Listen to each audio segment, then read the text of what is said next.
Jon Anderson at the moment. And I'll call Lori. Everybody can call somebody. And I'm texting Richard. And so. you call Richard, okay. So let's see what happens. And so in the meanwhile, Jean and Clara, you can talk to each other. Yeah, you should talk to each other. Oh. I was wondering if Jon is ready to do. Hi, Clara. Hi. Hi, Jon. Okay, I see him. He's trying to come in, so he'll be here. There's a lot happening, actually. I hope Jon can join the. Here he comes. Hi. There he is. Hey. Jon, how are you? Very good. So good to see you. Hey, Jean-Luc. Oh, Jon, how are you doing, brother? Long time. Yeah. Very good. So just finishing my text to Lori, and hopefully, let's see. Hello, Jon. Nice to meet you. Yeah, I'm Clara, Hi, Jean-Luc's Clara. daughter. Hello. Hello, Jon. Hey. Okay, all right. So I guess, Jon, so we actually did meet backstage, a real backstage, a few years ago when you and Jean-Luc played in Tarrytown. So are you hearing me? I can hear you. Oh, you can hear. Okay, great. Or there's a little that pregnant pause where like, am I muted? I have to take off my.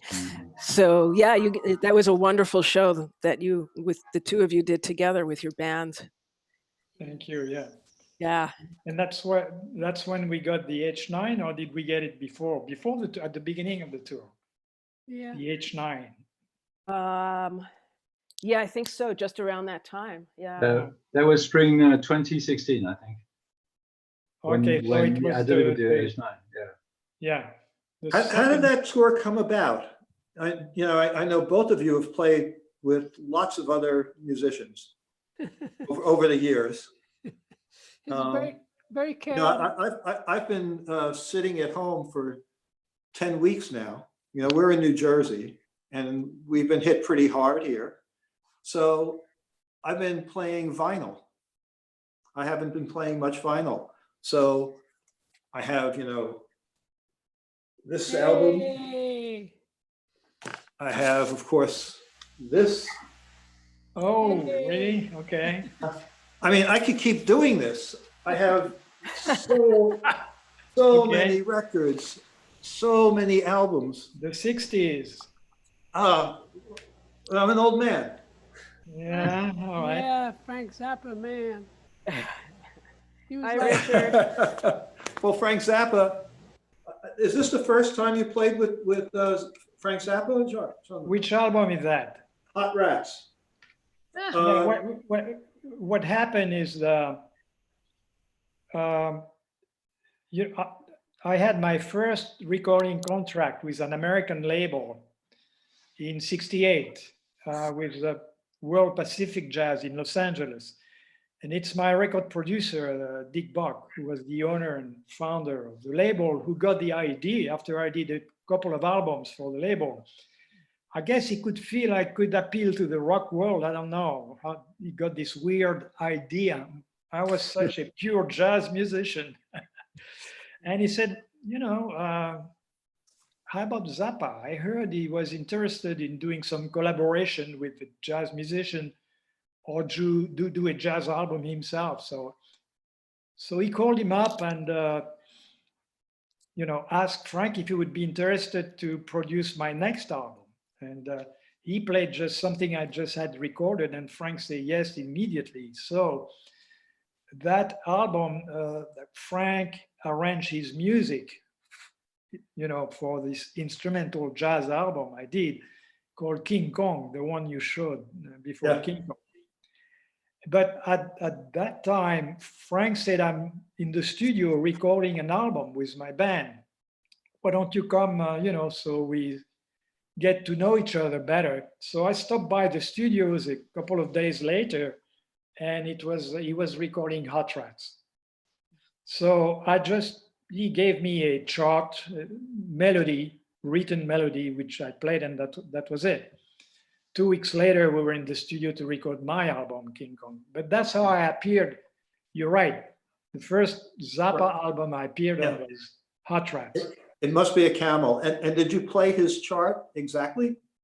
Yeah, that was written. That was necessary. Wow. You know, I'm smiling because the liner notes for this album, it says,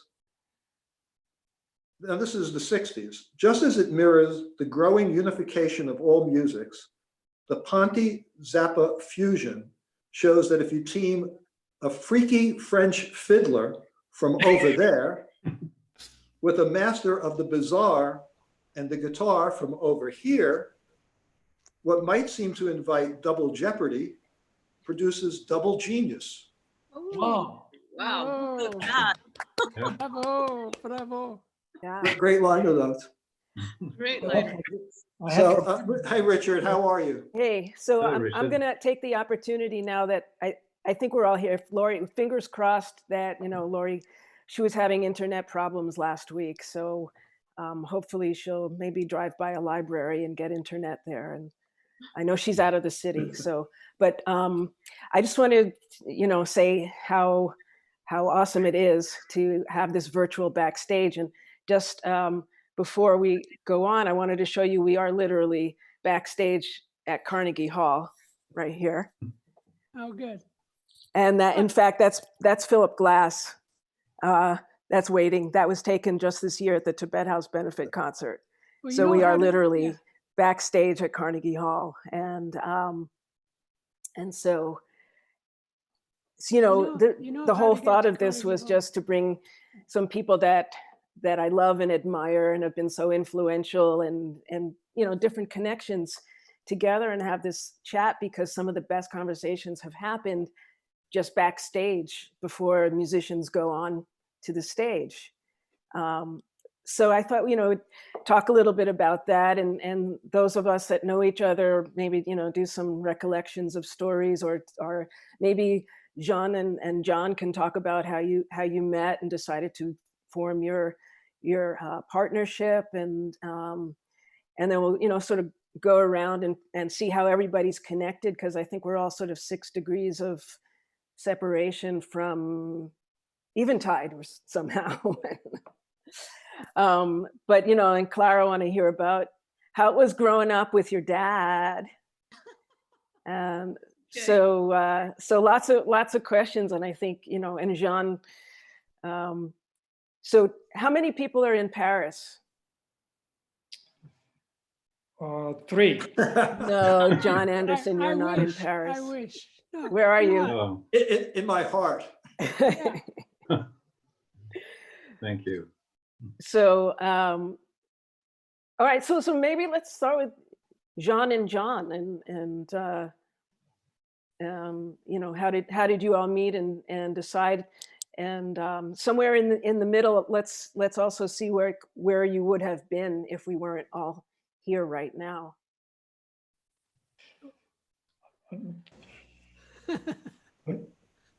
Well, was it recorded before when I mentioned I was doing 2 shows in Poland with my daughter Clara the first week of March, because we have a quartet. We play together, a mix of her compositions and my compositions.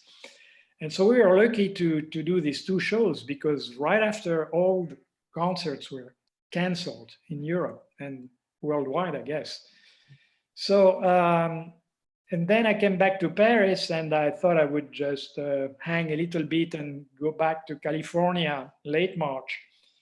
But then the stay-home order, confinement, just fell down so quickly that maybe I had a day eventually to hop on a plane and leave, but it was a bit crazy. So I thought the confinement would only last for 2 weeks at first. So, but that's how I got stuck in Paris, basically.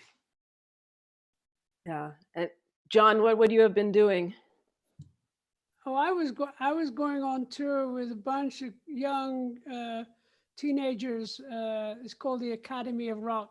It was created by Paul Green, who created School of Rock some 20 years ago. And I'd actually worked with Paul and the first bunch of musicians in 2002 or 3. And we actually 30 kids, well, between the age of 12 and 15. We all got on a bus and started going on tour. It was wonderful chaos. So I was excited to do, yeah, I was excited to do that this summer, but that's not going to happen. But it's interesting that young musicians are really getting better and better. It's very, very true how inspired they are with people like Frank Zappa and Jean-Luc, because they love to play Zappa music. I don't know why. It's just something about the idea and doing yes music and things like that. So that's where I was heading, and now I'm here drinking a lot of wine. Oh, Because I have friends who keep sending me crates of wine, which is wonderful. Thank you very much. Wow. Yeah, I think there's going to be a lot of people needing to detox after this whole thing. No. well, French people, they look so happy. Yeah, right. yeah, right. forever. Yes.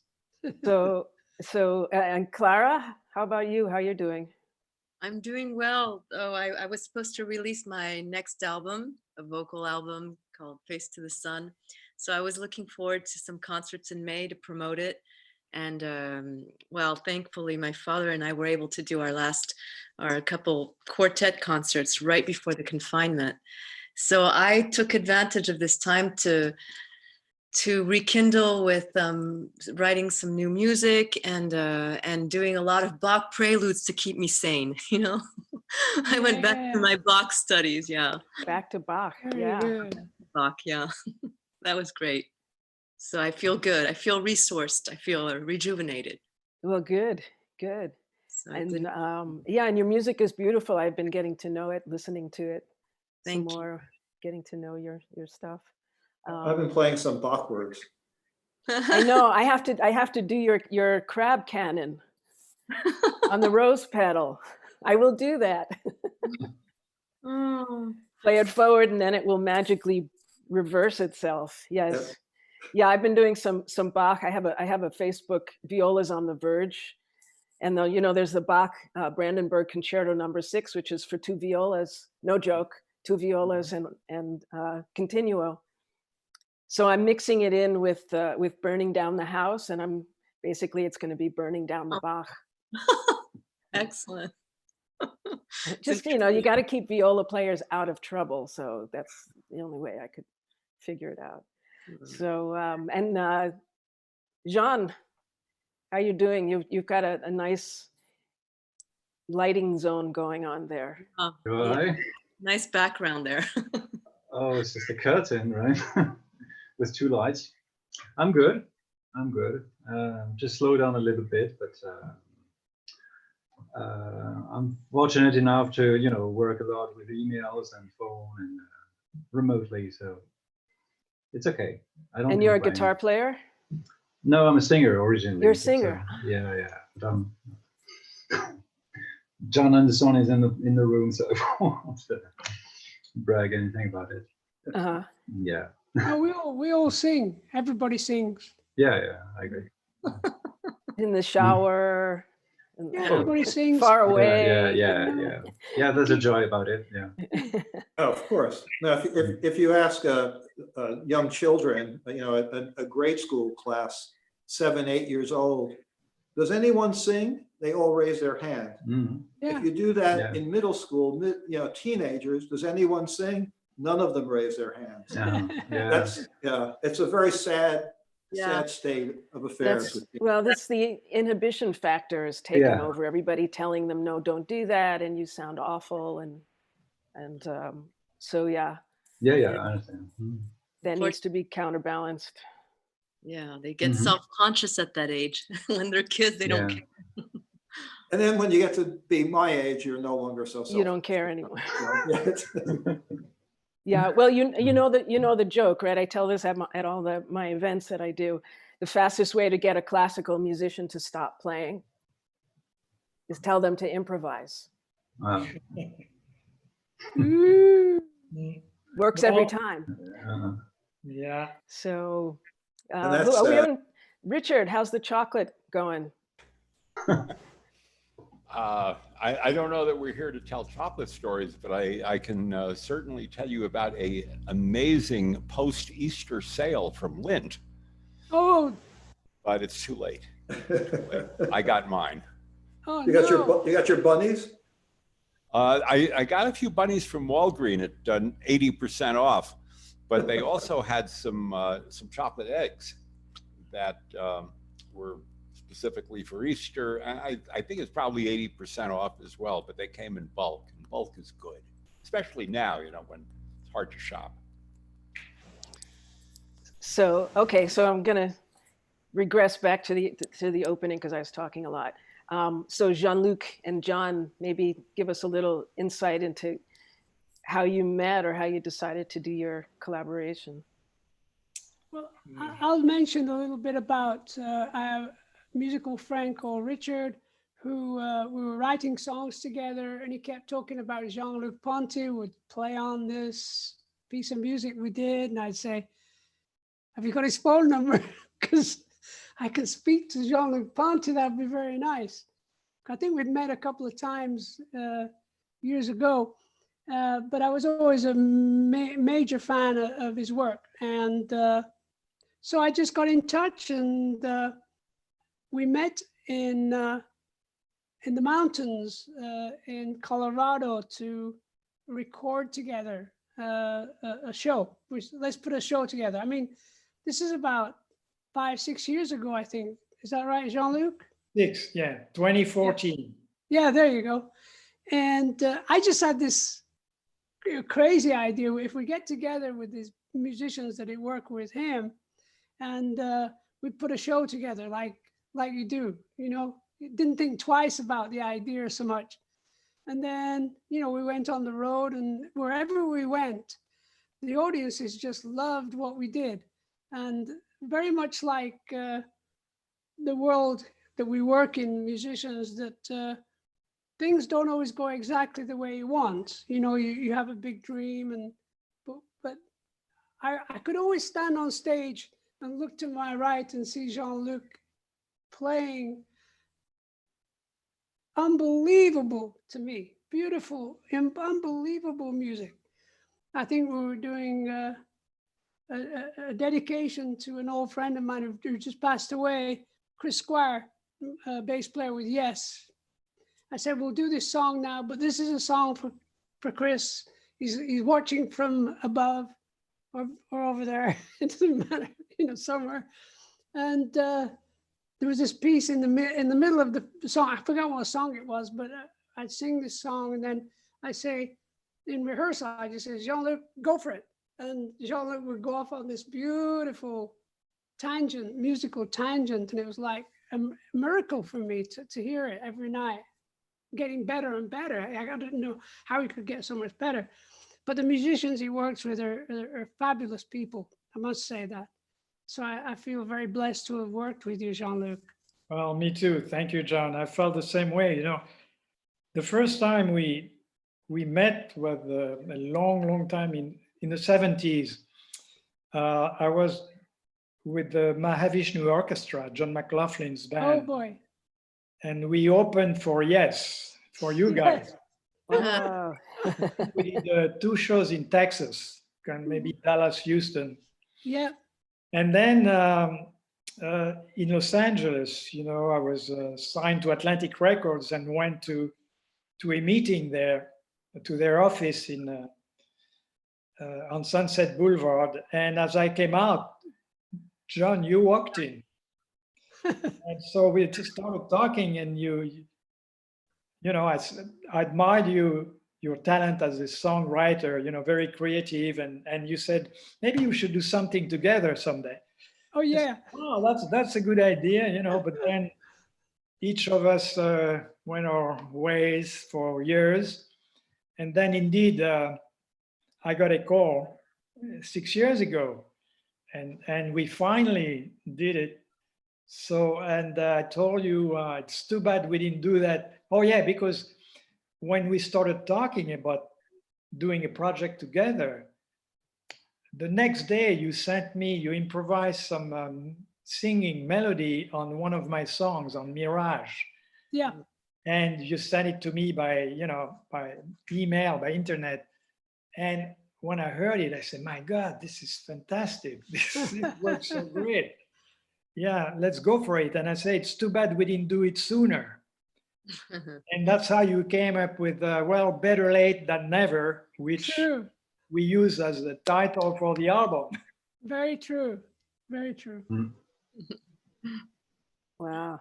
Yeah, it was a great experience.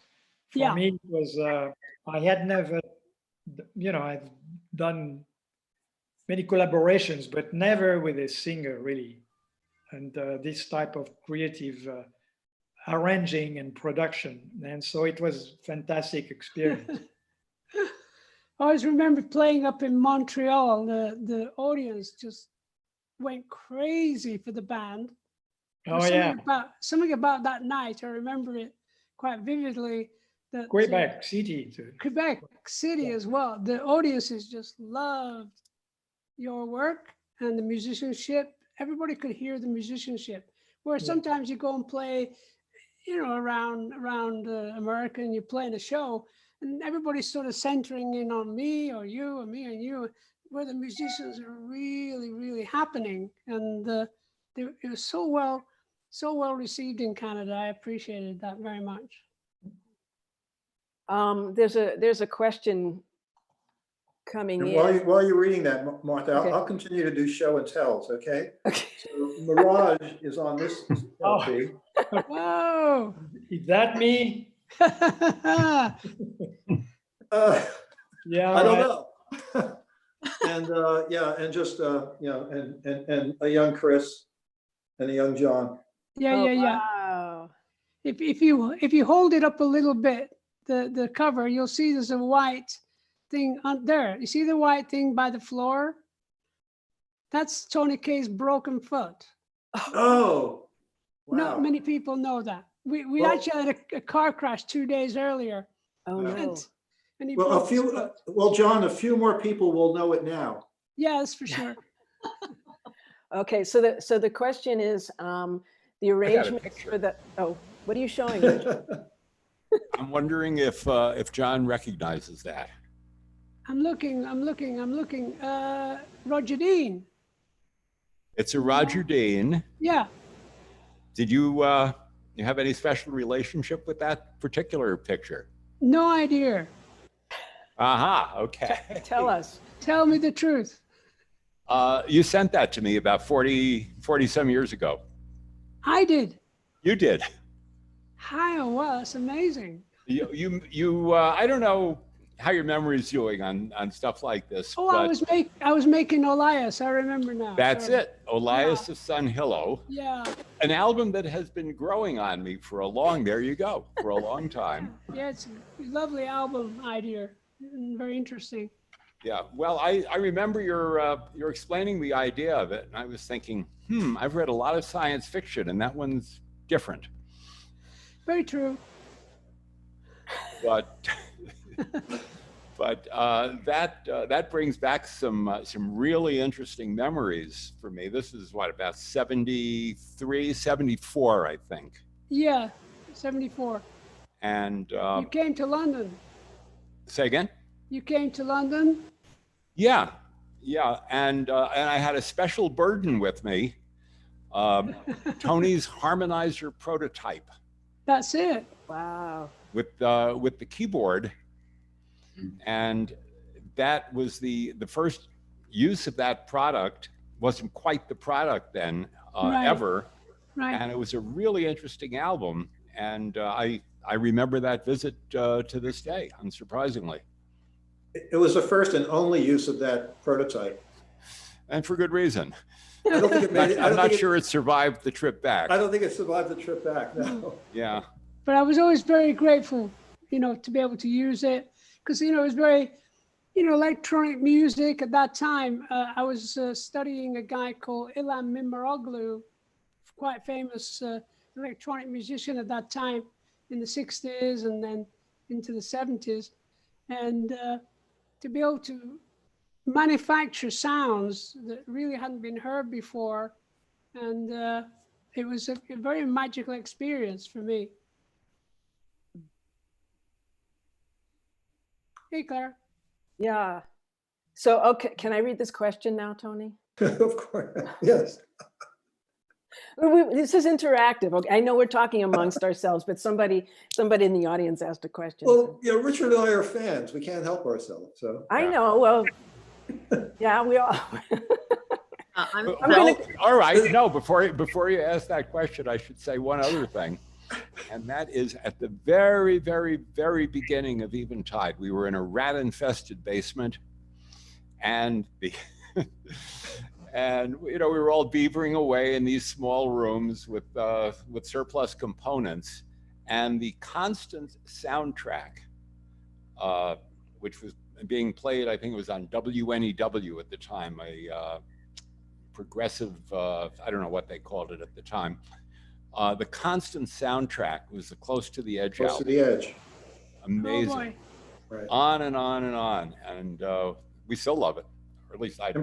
And pretty much the only French we know, Richard, is Nous sommes du soleil. Somme du Soleil, of course. Hey, it's very true as well. Very, very true. What's the colloquial translation? We are of the sun? Would that be Yeah, of the it? sun, yeah. Yeah, we are. That's where we're all from. That's the heart of our existence. Would you We believe? are stardust, we You are say- golden. Well, Yeah, that's that's the it. Joni Mitchell version, but Oh, Yeah. yes, but yeah, you could that's a say little it. far-fetched. The sun is closer. Here comes the sun. Doo, doo, doo, doo. Yeah. I'm sorry, Martha. And it's all right. But Martha has a question. But you digress. That's okay. Tony has a habit of interrupting, not me. It's all good. It's all good. We're here. Okay, I'm going to ask this question, whether you want me to or not. I don't know who it's from, but it's the arrangements for the Anderson Ponty band were so well done, particularly how a Yes and Ponty tune would be combined. Who did the arrangements? Me and Jean-Luc. Yeah. I drove them crazy. I came up with ideas, and then we'd have to sort of mingle things together and give it a whirl. I always say, let's just try it. And eventually we'd try. And of course, you know, most of the time it worked. But I think it was very, as I said before, Jean-Luc works with the creme de la creme of musicians, and they're a wonderful bunch. And I think we just enjoyed that creativity, and then to take it on the road, it was magical. Yeah, absolutely. Well, we came up each with some prepared arrangements, ideas about what to do, but we got together, as you mentioned earlier, in Aspen, Colorado. And that's where we rehearsed for, I don't know, 2 weeks, I don't know, before the concert. And that's where we exchanged ideas of how to change the arrangements. Yes. So it was finalized in Colorado when we were together. Finalized about 10 minutes before we went on stage for the first time. Or 5 minutes. 5 minutes, yeah. And then they We came up with new ideas during the show, maybe. Yeah. See, that's the thing. Okay, so that's something that is missing, right? On the stage, you have the energy from the audience, and you have the spontaneity that can happen that you don't get when you're, you know, sitting in your studio, maybe, you know, doing what we're doing now. So I don't know. Are you doing anybody of you doing any house concerts or any other musical collaborations online? And how are you finding this, not being able to be out in the public? Because we're, you know, as performers, we like to perform, and the audience is as much a part of the concert as the music and the performers. Yes, you're right. Well, it's a totally different approach, but I hope concerts will happen again soon for sure, and it will always happen. But I didn't get into it. I mean, my guitar player, Jamie Glazer, who is very advanced in technology and with all the social media, suggested that I record that we record with my American band a piece like that, you know. So it's quite a job that each of us have to record our own part to a click track Yeah. in our home, then send it to the next guy who adds his own part. So it's interesting, you know, it's a different concept, and if it's well done, it can be interesting, but it will never replace, it's different, completely different from the concert. So why not do it? But I hope it will not replace concerts forever.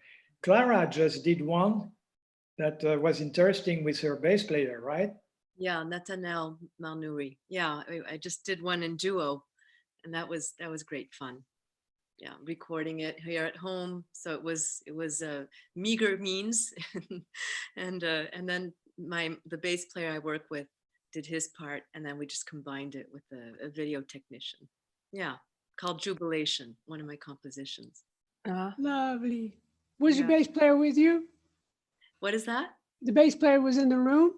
No, he was in his home. He was in his Okay. home. I was in mine. So I gave him my parts. I gave him my video, and he recorded Good. his part. And then a video technician merged our windows together. You know how you have those? It's been happening a lot with the confinement. So Yeah. it's cool. She did a great job. She did a great job. Yeah. So that's what That's I. good. I'm doing a series of them. Good. Yeah, 'Cause that's the I'm way. surprised. Sorry. I was surprised that, you know, it's probably when MP3 started in 2002, 3, around that time. And I could see people and I'd say, why aren't we in sync? And people would say, oh, well, it's something to do with technology. I said, oh, in 10 years, it'll be okay. So we're 10 years behind, because by now one would think that technology, with all its money and ingenuity, you know, they should have had everybody in sync around the world in terms of from a musical standpoint, because we're going through this wonderful, crazy time now. We're in sync with each other around the world based on a virus, which is kind of bizarre in a way. This has actually brought us together collectively for the first time in history. And why aren't we in sync? Yeah, I keep asking Tony and Richard, you guys like basically invented digital delay. So why can't you invent negative delay? That would be an advanced line. The signal would come out before it went in. Right. Yeah, that's a So strength. you can do anything. Get Yeah. on it. You know, Yeah. fundamentally, the way all of this works, the way the internet works, is packets are being sent along. So my voice and my image is broken up into many, many packets, and each one has a header so that the receiver knows what that is and where it needs to go. But those packets go any which way, any which way. Some take a little bit longer than others. So almost everything we see, even if you just watch cable TV, you know, when you had an antenna, it was one experience watching television. Today, when you watch television, if you notice, occasionally things will stagger just a little bit. And the reason is because those packets that are coming every which way, sometimes the next packet doesn't arrive in time. It's a little bit late. So the packet that's there is repeated. So it's all being disassembled, thrown in a million down many, many different paths, gets to the destination and gets reassembled. So it's really it's a fundamental problem. This question keeps coming up, and it's a fantastic question. But the reason it isn't solved is because it's not easily solved using this technology. That's not what the internet was built for. So I apologize for being so, I guess, negative. It's not negative, it's just real. Richard, did that make sense? You're muted, Richard. And then if you're muted, of course, nothing works, so. Richard, you Unmute. Richard, you're Yes. muted. Yes, Okay. it does. It makes perfect sense in an Einsteinian universe. I kept Well, it's the thinking only UP universe we have, I think. All I could think of was UPS. what? As In Richard the said, Lions universe, it might be different, but yeah, Tony's explanation, of course, makes perfect sense. And then, Beautiful. of course, there's the speed of light, which well, yeah. I object to. But if you had a wire, if each of us was connected by a wire, that speed of light delay would not be a problem. The problem is all of these communications are being digitized, broken up, and sent as little packets in the best way they can send them, and there's no guarantee. So maybe if you had a lot of money, you could have a dedicated path or something. I don't know. But so I'm sorry. So I guess that we will just have to keep having live concerts, because you can't have an orchestra rehearsal. You can't have a choir singing together, 100 people in a choir or an 80-piece orchestra. Can you imagine John Williams, everybody trying to play Star Wars in these tiny little boxes with a click track? It's not. No, this question comes up almost daily in this new world, because we're all struggling with it. I play as well, and we've been covering some John Prine songs, and it's really frustrating. But there's such a need there's such a desire to solve this that I think it would be solved if it was possible. I'm just not really hopeful given how the technology works. So yeah, let's get past this virus. Let's take this time where we're sitting. I'm listening to vinyl, I'm exercising, I'm playing music, and I'm eager to get back together with bandmates, play live. Good idea. Yeah. Thanks. I came up with it on the spot, John. Very, very good. Very good. But that with like Eventide, I showed you my pedal board. So I had to do a studio. I can never figure out how to do this. There we go. My studio there. And with all my Eventide pedals and loopers, I can actually do a chamber music concert on my own. And so I've had to figure out, the other day I had a music stand on top of the table and my phone on top of that, and that was my second camera angle. And so, we're just kind of hacking it together. And I think a lot of people are trying to figure out how to move forward, at least for now, because we're musicians. We have to create, right? We have to make music. Artists have to make art, and we also have to figure out a way of not giving it away for free. There's so many people are just doing house concerts because they have to. That's who they are, but they're not able to to go out to a cafe or wherever, or go on tour and make a living. So okay, I'll get off. But I mean, so any advice from Jean-Luc or John to younger people coming up in this in this new world here? What would you tell the next generations? Practice, practice, practice. And everything will come to you, don't worry. And when you were showing Carnegie Hall, I was always told, you know how to get to Carnegie Hall? And I said, no. And they said, yeah, practice. Yeah, I heard I said, that yeah, story. okay, I can do it. I heard that. Yeah. But there Oh, are you were brilliant, ready? some brilliant young musicians around. It's unbelievable. I'm in love. I've got a, what do they call it? Bromance with wait a minute. I'll think about it in 2 minutes. Jacob Collier. Oh yeah. Jacob Collier. Thank you. Thank you so much. Well, negative harmony. See, he put the negative, right? Unbelievable. Yeah. Well, His orchestrations are extraordinary. He's a Very genius. talented guy. So he's one of millions that are out there, believe me. Yeah. And the new world is coming anyway, and so we don't need to specifically have record companies. We can do Martha? it different. We can do it differently. And Martha, speaking of Carnegie Hall, I have no musical pretensions, and I love that lava lamp. What? If you have a picture of Backstage at Hello, Carnegie Hall, beautiful. I'm never going to be there. Oh, But the you did have a is lava not in lamp when you Carnegie turned that Hall. off. Jean-Luc's yes. here. It's my studio, Richard. There you go. Jean-Luc, Oh, hi, Jenny. and his daughter Clara.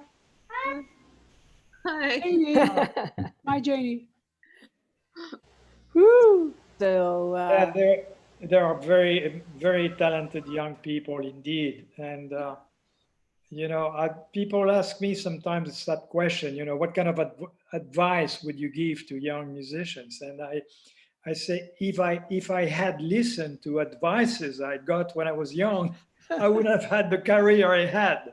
True. So you really have to follow your instinct, your intuition. yeah, Yeah, that's You good know. advice.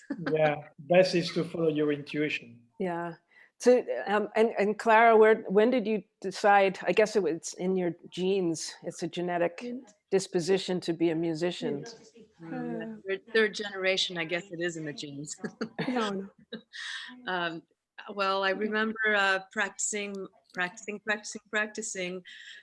when I was 5 years old on the violin, Yeah. 6 years old on the piano. And when I was about 8 or 9, I really started dreaming of doing this professionally. Already at 8 or 9, I was really inspired, of course, seeing my father and the brilliant musician. And it was magical seeing my father on stage, being a little girl, seeing that was pretty magical. And So, I'm curious, how did that translate to you?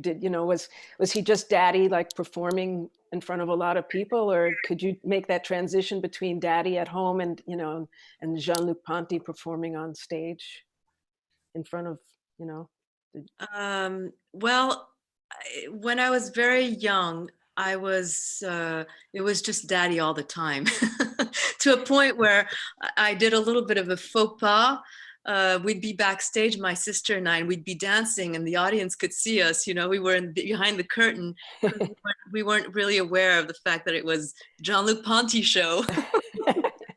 So it was we were very unself-conscious about all that. It's just when I got a bit older that I was seeing the difference. And of course, having to come to terms with the fact that my father had to really give a lot to, his audience, his fans, to the world, and couldn't spend as much time as I would have liked with, daddy time and daughter time. So there's those two differences. Yeah, I became very aware of that starting around the age of 9 or 10. Yeah. And I was on the road all the time in those years. It was spent very little time at home, I must say. Yeah, I was away a lot. But Yeah. she was very motivated because she really would practice piano on her own. We never had to tell her, you should practice. Instead of watching TV, Sesame Street or whatever, no, she would be at the piano practicing. Well, So she really had that fire from a very young age, as I did, actually. and when was the first time you played together? Did you play Twinkle Twinkle, or? you Well, mean actually, together? yeah, she studied at USC, University of Southern California, and she majored in classical piano, right? And so when we were home, we would play some duets, classical duets. I had some charts, some from, I don't know, Bach, Handel, some classical duets like that. So we would do that. But I didn't want also, when she decided to become professional, the last thing I wanted to do is, I don't like nepotism, and I wanted her to just do it on her own. Sometimes she would ask me some advice and I would give my advice, but that's it. So it's not until she really took off, you signed a deal with Polygram in New York, right? In the 90s. Mm-hmm. That was your first deal, and a few albums were released. And it's not until then, once she had really established her own career, that I said, now it's okay, she asked me to play on one of her albums, so I did some guest appearances, some solos on her next album. And live, we never really played live until, oh my God, I don't know, when was that? 6, 7 years ago? Yeah, 2013. That's when we started to do full concerts. And I remember I was still at university at the Conservatory USC, and I was 19, and my father asked me to take the Chopin, one of the Chopin preludes, number 20, which has these big, beautiful, rich chords. And my father did a solo on it. He created a new line on that beautiful, beautiful Chopin piece. So I was really happy to be on stage with him in South America and in Los Angeles, at, I think the Beacon Theater. I don't know which theater. No, Beacon is New York. I forgot the name. Yeah, and in any case, that was the first time we did something live, you know, in front of an audience. Well, I never wanted to, you know, to touch the classical works and do my own version of them, because I have too much respect for these masterpieces. But she was practicing at home, this Chopin prelude, right? And it's only chords. There is no real melody. The melody is just the top note of each chord, you know? But when you hear it, I say, wow, it's interesting, just chord changes. So I picked up my violin, we're in the living room at home, and that's how it came. That's how we got the idea to do it. And I was recording an album at the time in Los Angeles, Storytelling. So I invited her to come to the studio, and we recorded that piece. That's the only classical piece I touched, but it worked. Yeah, so that was the first time we performed together. And what's the name of the song? It's Chopin, Frédéric Chopin. It's one of his preludes. I think it's number 20. Uh-huh. In But you recorded it? Is it on it's on an album? Yeah, it's on Storytelling. Storytelling. Yeah, one of my father's albums. From 1988 or 89. Yeah, you did a very beautiful, beautiful version of it.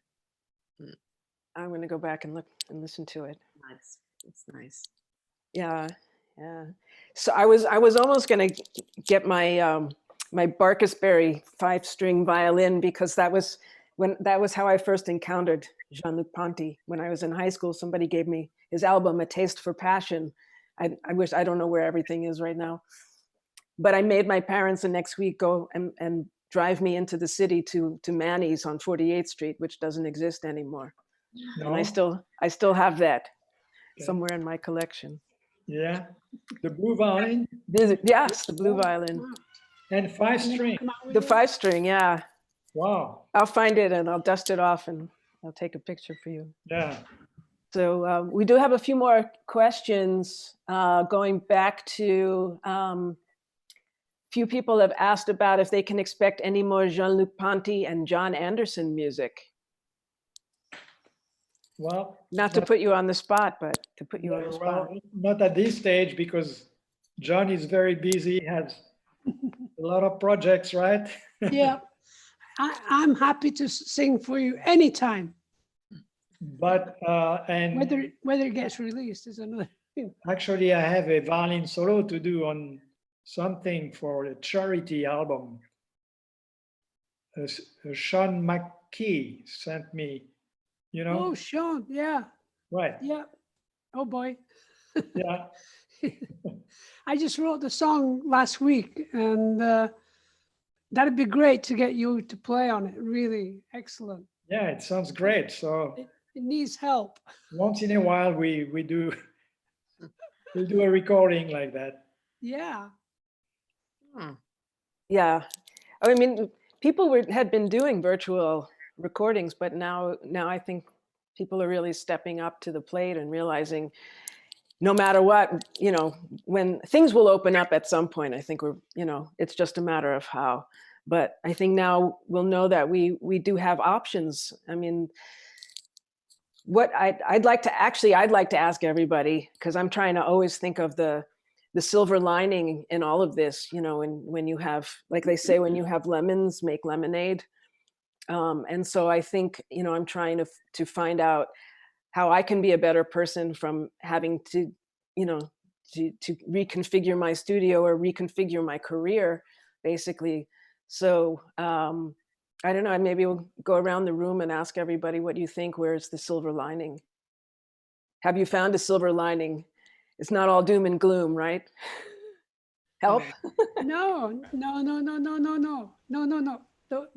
As I said earlier, the reason this has happened is to bring us all together on the planet, because Mother Earth is fed up. I'm very sick and tired of humans really misusing the earth. And we know all about climate change. And we know a lot about what we can do to help the future of Mother Earth.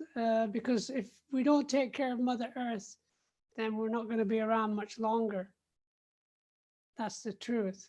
And we're very, very capable of making things happen for the better, for the betterment of mankind. I have this chart where I say 10 things to change the world.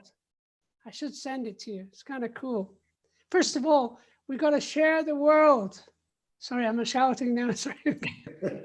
No, that's good. I mean, you're passionate about it. No, That's it's true. It's the only way. You have to share the world, so we all become more equal in how we live and why we live, and the food that surrounds. The waste of food in America is ginormous compared to the lack of food in most parts of the world. And the sharing of the world is something that will happen eventually. And that's a silver lining for me, that we share the world and we live in a more harmonious understanding of why we're together on this planet. Ta-da! And just to move it personal, how is Jon Anderson? How are you sharing the world? How are you sharing your I'm world? working like crazy, creating a large-scale piece of music. I don't know why, but that's all I'm thinking about every minute of every day. And I would give it away, honestly. And I just gave away an album that I recorded about 10 years ago. And no, I didn't give it away. It was a gift to anybody who goes to my website. And because it's a lovely album. And I didn't want to go to another record company and say, can you re-release this, please? You know, no, I'd rather give it away. And I would give everything away, to be honest. But don't tell my wife. Nobody heard it. No, promise. No, nobody heard what I just said. Just between us. Yeah, okay. Jean-Luc? Well, about global warming, I thought that I was hoping to go live on planet Mars. And then I read 2 weeks ago that in fact, global warming is happening on all the planets, solar system, including Mars, like, the NASA and all the satellites have found that the ice has melted a lot on Mars, and there is a global warming as well on Pluto, all the planets. So, so I guess, it's affected by the way we live and all the waste, everything that mankind is doing, but not only. There is also something else happening with the sun, I believe. So, but you're right, John. Otherwise, it'd be nice to change the way we live around the planet and become more. And what are you doing? I mean, where's your silver lining? Are you giving us more music? Are you going to be doing some online concerts or? Yeah, but that's a bit selfish. Maybe helping other musicians too, and younger musician. Okay. Sharing.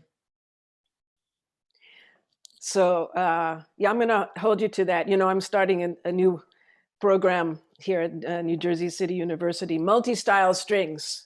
It's what you've been doing your whole career, and but now it's starting to catch on, right? Because we have a lot of people that are watching from the string world, because most of the string people are doing it because of you, Jean-Luc. I know, you're very modest, but yes, and so you are sort of the father of the modern, violin world, and so now it's finally starting to take off. So when my program is up and running, I'm going to contact you to either hopefully come in or just give us some words of advice. And I hope that music programs all over the country take advantage of this and open up, and you see that it's great if you're a musician, right? If you practice, but in these times you also have to have some other kind of creativity and be thinking of other ways of making a career and making a livelihood, right? So well, that's another problem. I remember the first masterclass I did at the Berklee School of Music in Boston. There were a couple of students there, and all they wanted to know is how to make a living, how to make a career. Because it's true, it's great to help and give advice, musical advice, but then these two guys had graduated already. In fact, they came back to talk to me, and so I stopped talking about music and I tried to explain how the music business worked at that time, because I'm talking about the early 2000s, and it keeps changing all the time. But like Frank Zappa said, they should teach how to read a contract in music schools, because in our generation, we had no clue about business at all. And so it's true that once you start, out of school, out of whatever, even if you don't go to school, but you start a career, and then, yeah, you're better off if you can read the contract, Sure. because there's been bad surprises. But that's the thing, yeah. Doing a career in music is, you never know. There are no guarantees, except in classical music with big, large orchestras. There is a need for that many players. Otherwise, you don't know. And but the good thing for violinists, though, because for a long time it was so rare to see a violinist in jazz or rock or pop bands, but now there are more and more. So it can give the idea to bands to hire a violinist more than in the past. It's true that for a long time I felt lonely. Okay. I was going to say, Jean-Luc, who made that happen? What do you mean? That the violin has become an instrument in rock and jazz. How did that happen? Well, it was. It took lonely people. It took. Yeah, you're right. It was not planned. It was not a plan, even my plan at all. It was just destiny encounters, because I started studying classical violin, and my dream as a youngster was to become a classical conductor. When I was a kid, I would conduct an orchestra, phantom orchestra. That's what I wanted to do, and composer. I wanted to become a composer. And I started studying theory. I started 2 years, in fact, while I was studying classical violin at the Conservatory in Paris to become a professional. I also started musical theory, like preparatory studies for composing. But then I discovered jazz by accident. There were some guys in Paris who had, they were not musicians, professional. It was like a University of Electronics or something, but they had a jazz band that played for parties once a month in the style of Benny Goodman, swing jazz. And they wanted a clarinet player. And I also played clarinet. I had learned violin, piano with my mother, and with my father, violin and clarinet. And so I knew nothing about jazz, nothing. For me, it was, yeah, when we were going to parties, we would dance on Louis Armstrong records, you know, New Orleans, Dixieland, that was it in my youth. So I had no clue what jazz was really about. But with that, they taught me, because I could improvise immediately. They could tell I had an ear because I knew nothing, but they played jazz standards, which were, you know, the Broadway musicals, pop songs, American songs of the time. And they would start playing a melody, and immediately I could improvise. So I say, okay, you know nothing about jazz, but you have a good ear, so we'll hire you. So that's how it started. Then I discovered the whole jazz scene, and Miles Davis already, because I'm talking about the early 60s, late 59, 1960. I saw John Coltrane in concert in Paris, Thelonious Monk.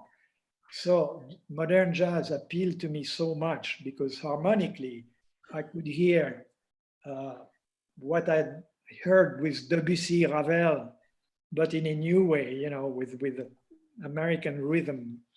And so I fell in love with that music. And so at first it was a hobby, but when I graduated from the Paris Conservatory, I decided to do jazz full time. And because immediately I was hired in jazz clubs.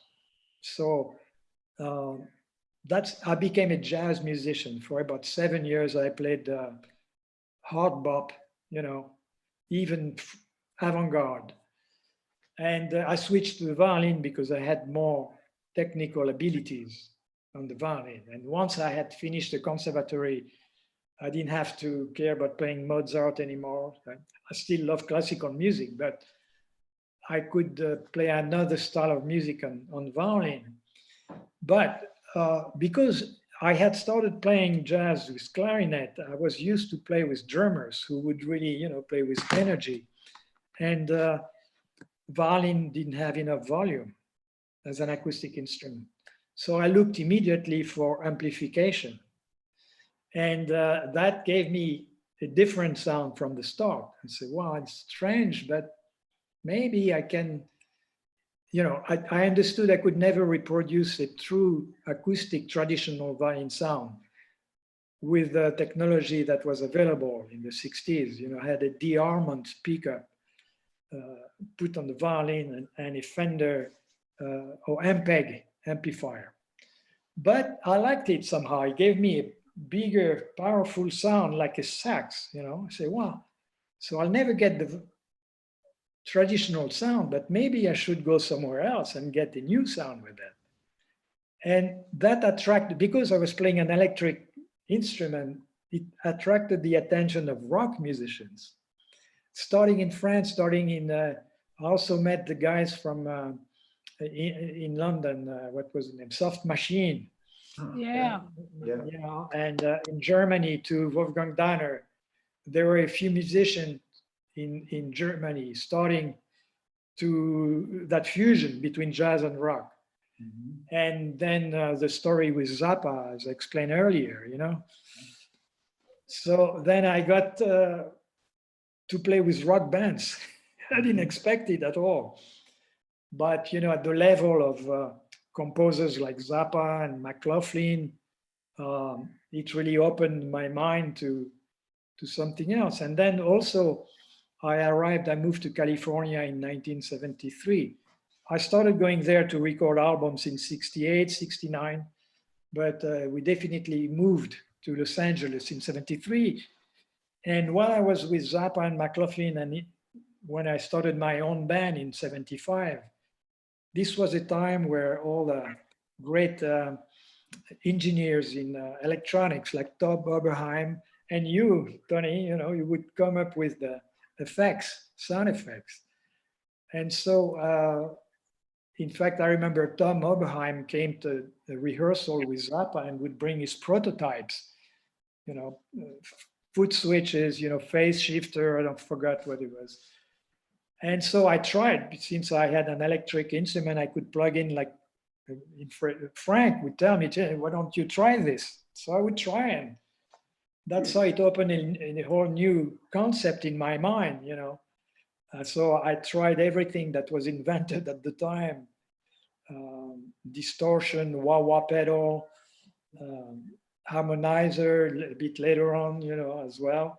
And I wanted to modernize the sound of the violin so that it fit with the music I was playing, and also the instrumentation, since it was mostly electric instruments, like rock bands, you know. And in order to do that at the time, I felt that using sound effects was really the way. Nowadays, the electric violins have improved. You find really, really good ones, and you can play it pure. It already sounds modern, you know. You don't need to change the sound as much, but still, the sound effects bring another dimension and make your mind travel. It's something else. So that's how it came about. And so, but I felt lonely, I said earlier, because for many years I was the only, you know, there were just very few, Jerry Goodman, maybe me. And I said, maybe it's too crazy, you know, people don't want to do that.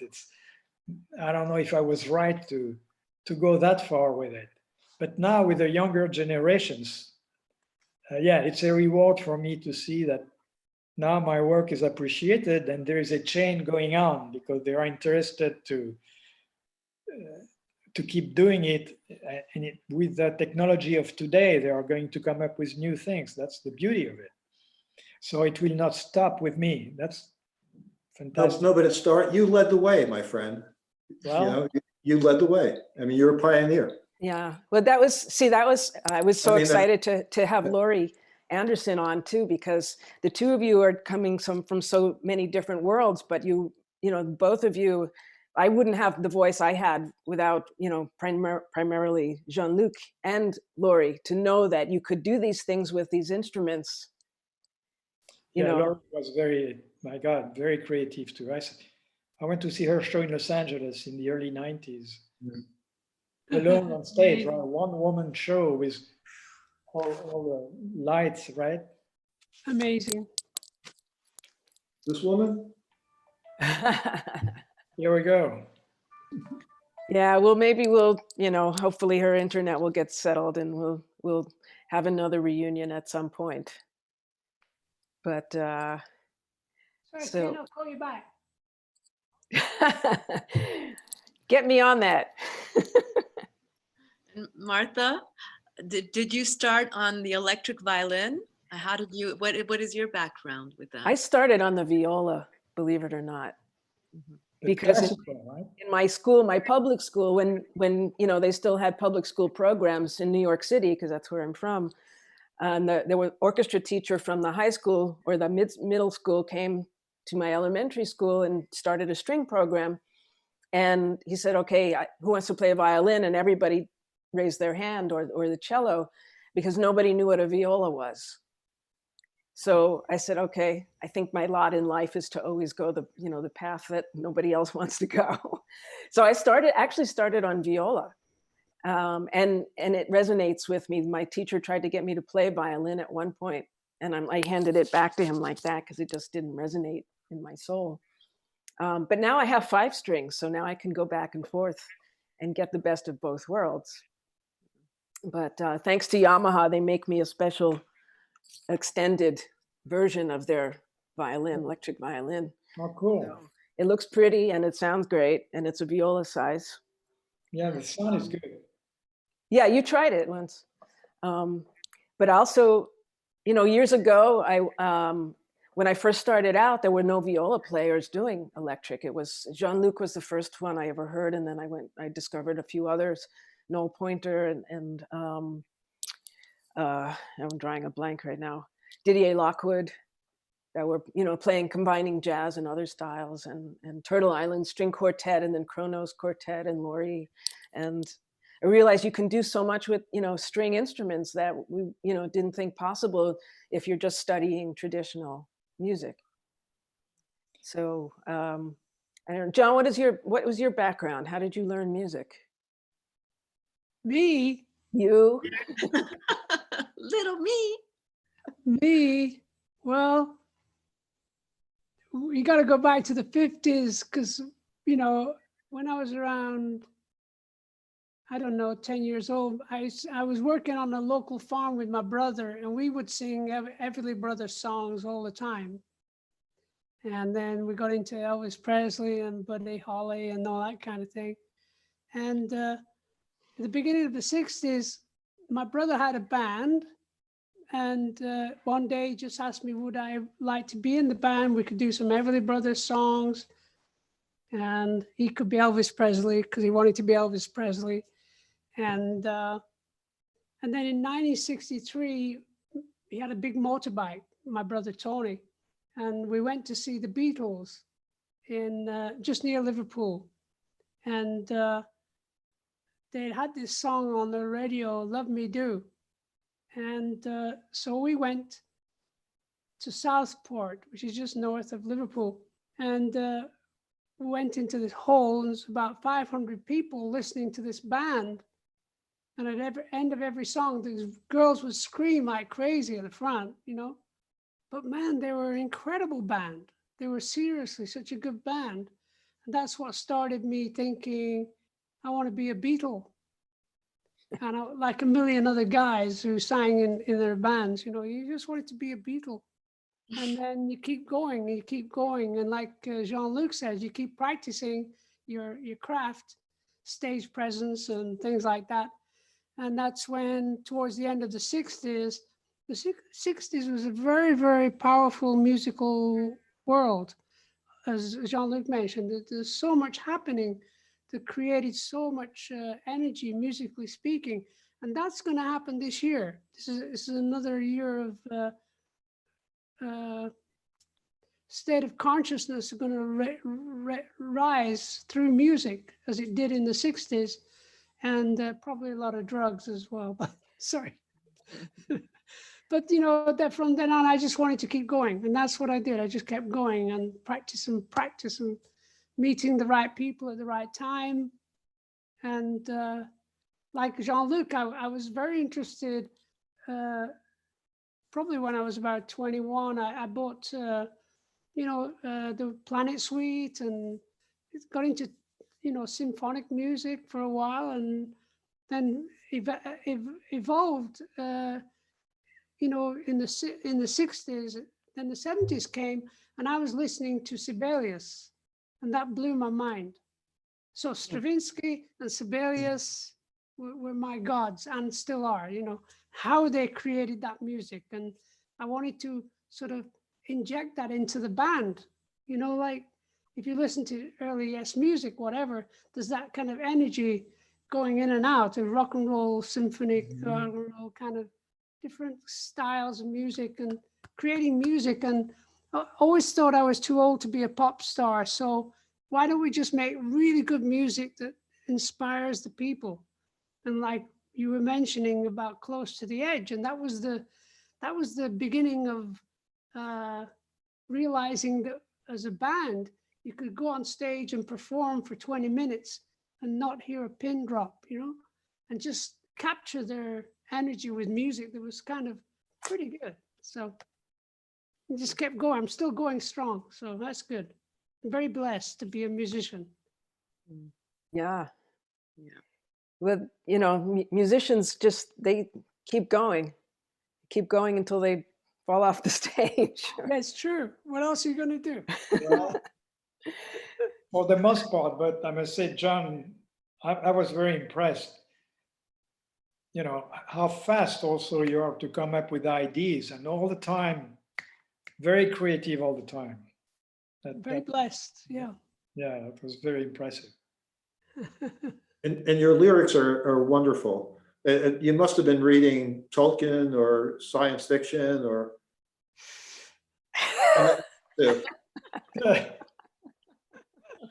It works. Well, you know, I It wasn't. works.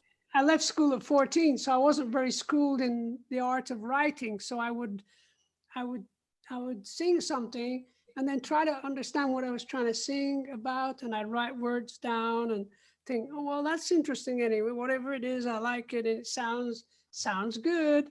Sings very good. And it can, I was, and it communicates, it Yeah, touches, yeah, yeah, I was reading Hermann Hesse, okay. great read. You know, the Siddhartha, things Good like author, that. yep. Yeah, you just journey to the East, and you realize there's an incredible world out there where everybody, you know, everybody has a sort of connection to God, and it's either through Buddha, Krishna, Muhammad, or Jesus. They're the four big major happenings in our understanding of life, and they're all interconnected. It's all the same thing. It's all the And same we all thing. connect, and we all connect very deeply with music in a way that's That's beyond exactly- understanding, beyond That's understanding. exactly true. That's why we do this. The great musician. Ta-da! You know, is it Rumi? You ever read Rumi, Clara? Yeah. The great musician. He calls the divine, the great musician. Hmm. I bow to the great musician. Thank you. That's who we are. We're part of that evolving wonder. Yeah, I think you know, sharing and collaboration is what we're all about. And I know we're about an hour and change into our backstage conversation. And this is what happens: you're talking backstage, and you're talking, and all of a sudden it's time for you to go on and perform. Maybe it is. And I wish we were. I'm going to put the Carnegie Hall back, because I wish we were about to all go out on stage at Carnegie Hall again. So that was one of the last big concerts I did in February, and actually Laurie was performing there, and Philip Glass, and we all get on stage and play, and Patti Smith, and it's just nothing more amazing than that, and the energy of all the people in the room, and so I can't wait personally for those days to come back and get out there and you know, do rehearsals with an orchestra or play in a Broadway show. So maybe we'll just do one roll around. I mean, go around to, you know, final thoughts with everybody before we go on to the next virtual stage that we're going to. So Richard, you're the lower left of my screen, so we'll start with you. You're in the upper left. Well, you asked earlier, silver lining, and I've sort of been looking for one. We here in Sedona are extremely lucky. There's, you know, other than the restaurants being closed but still offering takeout, we've got the great outdoors, and the great boon, the silver lining for me, is all the tourists are gone. This is a big tourist town, if you don't know Sedona. And so it's quiet and peaceful, and it's like a pretty long vacation. But then if you look at it from the other point of view, of course, all the restaurants, all the tourist agencies are going out of business, or will be if this lasts for a long time. So just thinking about what it all means, I think it's bad. Even the good things are bad for somebody. And generally the neutral things, if they're a little bit good, they're a lot bad. So I'd be happy to get it over with. Thanks. I suppose we all would. Thanks a lot. I don't have buddy. any deep penetrating thoughts about music. I've been listening to it all my life, including starting with the Everly Brothers. So Yeah. I think we should Definitely. I'll eat more chocolate. Yeah. they didn't. That'll do any be- chocolates. that'll be the They had day. an album. They had an album of folk music. John, do you remember that? Gosh, I just remember Dream. Yeah. And Wake Up Little Susie. That's the Up one Little song I Susie. can play on the guitar. I think it has 3 notes. Excellent. That'll Excellent. be the day. Yeah, that's Buddy Holly. That'll be the day when God I play bless the him. guitar. Clara, any silver linings? Yes. I think one of the silver linings of this period we're living, this very unusual period we're living, is that a lot of people are going back to the essential, and I'm seeing a lot of people turning towards their creativity and not just thinking about their jobs and, you know, the daily grind, and going back to what's essential: family, love, creativity. So I've been seeing a lot of that, and transformation, and being able to rebound, reinvent themselves as well. So that, you know, when things are a mess, sometimes that's when you see creativity happening in a new way, in a new manner. So that's what I'm seeing, the positive. Yeah. Of course, I won't talk about all the negative. No, no, no. And Jean, you've been Well, sitting in the corner. Where's that? Me? Oh, Jean, are Me. the other Jean in the Oh, okay. No, Me. no, no. Paris. Please, the singer. Yeah, like other John Clara, Singer. I think we all have people around us that have been going introspective, and because of the pandemic, and I can only hope that all this introspection will be very, very useful, and will help, you know, benefit everybody. Especially it's anyone, but especially for musicians. Maybe for a long time things have been a bit mundane, and maybe Jon Anderson said this year is going to be a great year creatively, right? Maybe it's in the air. I don't know how to put it, you know. It's in the air. Be more sincere, more introspective, and give back more to the world. It makes sense. Yeah, that sounds good. Yeah, yeah, Yeah, yeah. fingers crossed. Yeah. And I'm just I'm a big fan of Stravinsky as well, and I was always amazed to know that he wrote Rite of the Spring in a small room on a piano. Oh, yeah. For me, it's crazy. I've been to that room. It's in You have been to that Vevey. room. In Wow. Vevey, near Montreux, Jean-Luc country. Wow. Really, where was it? So that's the Tony. Any other? I can echo. Well, the planet's getting a break. The sky has never been so blue, and I think that's a good thing. I think it's really, you know, to Clara's point, what's important. You know, it makes it clear what's important, who's essential. Investment bankers, not so essential, but the folks who work in the grocery stores, the sanitation people, the healthcare workers, those are what's important. Yeah. Those are who are essential. And I'm also hopeful about something that I've glimpsed. I have 3 grandchildren who live together with their parents in Seattle. They're 7, 5, and 3. And while we can't visit them, and that's sad, on the other hand, we Skype with them, Zoom with them, and I can tell you that their lives have less stress. There's none of, because when we visit them, you know, it's, are you ready for school? Are you wearing the right clothes? Do you have your lunch for school? After school, are you ready for soccer? Oh, it's going to rain, you can't wear that. So for these the little ones who are stuck together with the ones fortunate to be stuck together with good parents, I think that the kind of bonding that's going on is beneficial. I think it's going to work. And I'll quote somebody who came up with something on one of these Eventide Quarantides a few days ago. He said the 3 words that frighten him the most are back to normal. Yeah, can't go back. Gotta go forward. Go back. Yeah, I think here's to going forward with learning. You know, it's all part of the experience, and keeping. This is a big step in our evolution, I think. It's an opportunity. Yeah, it's tragic. It's a tragic thing that's happened, but it's an opportunity. It's an opportunity to rethink. Yeah. That's a good note to stop, and thank you all.